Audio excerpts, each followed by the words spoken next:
ไปทักทายแก้วตาอ้ายถามว่ามีแฟนละบ่ล่ะน้องตอบว่า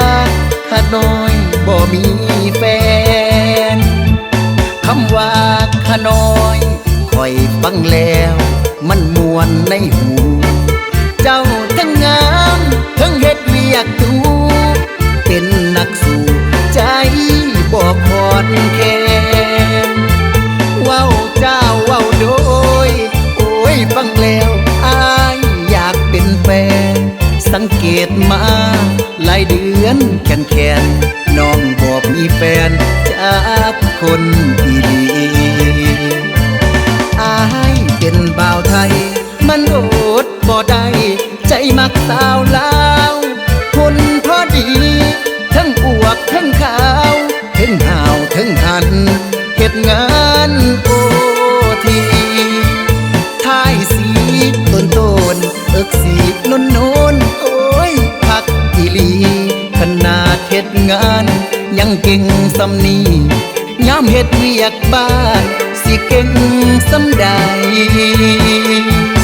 ติดใจสาวลาวติดใจคำเว้าติดใจหุ่นห้อยติดใจคำว่าอ้ายอย่าหลอกคอยอย่าหลอกข้าน้อยให้น้ำตาพังยามน้องนงสินมันกินใจอ้ายอยู่บ่เศร้าผู้บ่าวไทยติดใจหุ่นเจ้ายามเจ้านงสินลาวเฮ็ดทายเวอเปิงเส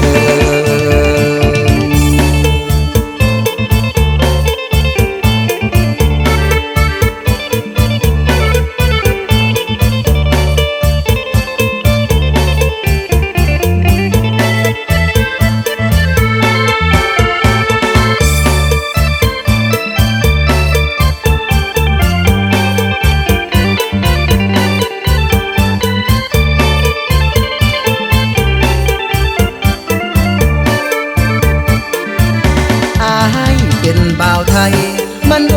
ดบ่ได้ใจมักสาวลาวคนพอดี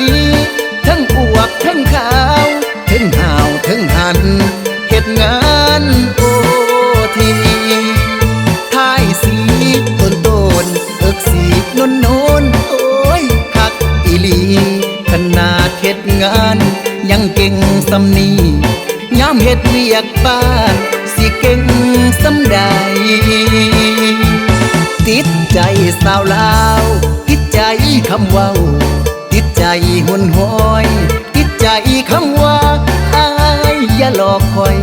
อย่าหลอกข้าน้อยให้น้ำตาพังย